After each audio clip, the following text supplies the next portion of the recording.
ఏదైనా ఒక అంశం తెర మీదకొస్తే అనూహ్యంగా పాతవన్నీ బాగా వైరల్ అవ్వడం మనం గత కొంతకాలంగా చూస్తానే ఉన్నాం.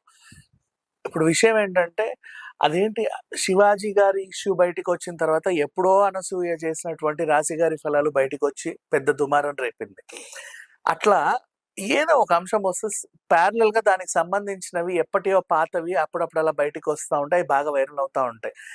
ఇప్పుడేంటి విషయం అంటే 2014లో ఒక రచయిత 'బొగ్గుల శ్రీనివాస్' అనే ఆయన 'పవన్ కళ్యాణ్' మీద ఒక బుక్ రాసాడు. 10,000 ప్రతులు అంతే మరి పంచడానికి 10,000 కాపీలు. ఆయన నంబరేసి, తార్నాక ఇంటి అడ్రెస్ వేసి ఓ రూ. 175 రుసుము పెట్టి ఆ పుస్తకాలు ఆల్మోస్ట్ మార్కెట్‌లో బాగానే విడుదల చేశారు.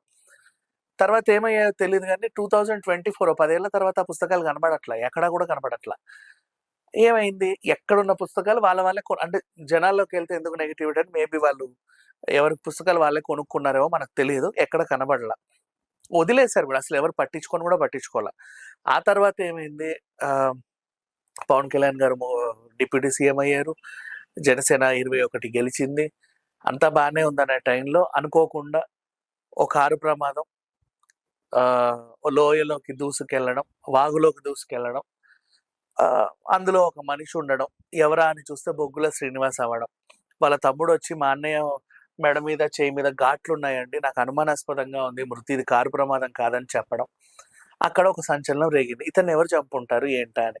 సరే ఈ దర్యాప్తు పక్కన పెట్టేద్దాం. దీని గురించి మనకు అనవసరం. ఎప్పుడో పోలీసులు తేలుస్తారు. ఇది కాకపోతే అది, అది కాకపోతే ఇది మనకు తెలిసిపోతది. ఒకవేళ ఉద్దేశపూర్వకంగా వచ్చినా, ఎవరైనా చంపినా నిజమైతే ఆగదు. తెలిసిపోతది. అయితే ఇక్కడ విషయం ఏంటంటే వింత, అప్పుడు అతనెప్పుడో రాసిన పుస్తకం ఇప్పుడు బాగా వైరల్ అవుతా ఉంది. గూగుల్‌లో ఎక్కడ చూసినా అదే వెతుకుతున్నారు. చాలామంది ఆ పుస్తకాన్ని డౌన్‌లోడ్ చేసి ఆ 150 పేజీల్లో ఏముందో చదవాలనుకుంటున్నారు. ఏముందో తెలుసుకోవాలనుకుంటున్నారు. ఎంత తెలుసుకున్నా 10 ఏళ్ల క్రితం, 15 ఏళ్ల క్రితం విషయాలే అందులో ఉంటాయి. ఎందుకంటే అది పాత పుస్తకం కాబట్టి. బట్ ఈవెన్ థో అసలు ఏమున్నాయి దీంట్లో నిజ నిజాలు? ఎందుకు ఇతని గురించి ఇన్ని బుక్కులు రాసారు? అది కూడా మొదటి భాగమే ఆ పుస్తకం పైనుంది. మళ్ళీ దీనికో రెండో భాగం ఉందా? అది ఉంటే అదెక్కడ ఉంది? అని చెప్పేసి అప్పుడాయన ముద్రించింది 10,000 కానీ ఇప్పుడు 10,00,000కు పైగా సెర్చ్‌లు చేస్తా, డౌన్‌లోడ్‌లు చేస్తా, ఎవరన్నా ఒక్కరికి ఆ పుస్తకం దొరికితే ప్లీజ్ మాకు కూడా షేర్ చేయండి అని వాట్సాప్ గ్రూపులలో షేర్‌లు చేస్తా. అందరూ ఆ పుస్తకాన్ని చదవాలనుకుంటున్నారు. మరి అందులో అంత సీక్రెట్స్ ఏమున్నాయో, అతను ఏ అంశం గురించి అంతగా ప్రస్తావించాలనుకున్నాడో మనకైతే తెలీదు కానీ, బొగ్గుల శ్రీనివాస్ గారు రాసినటువంటి ఈ పుస్తకం ఇప్పుడు అంటే మేబీ ఇప్పుడు రిలీజ్ అయినా గూడా అంత వచ్చేదో కాదో తెలియదు కానీ, ఆ అంశం పైన ఉన్నటువంటి పుస్తకం ఇప్పుడైతే విపరీతంగా డౌన్‌లోడ్స్ అవుతున్నాయి. ఈ పాటికి 1,00,00,000 గూడా దాటుండొచ్చేమో చెప్పలేం. అంటే అంతమంది డౌన్‌లోడ్ చేస్తున్నారు. ఎన్ఆర్ఐలు డౌన్‌లోడ్ చేస్తున్నారు. మరి ఎక్కడుందో తెలీదు. ఉన్న వాళ్ళేమో షేర్‌లు చేసుకుంటున్నారు.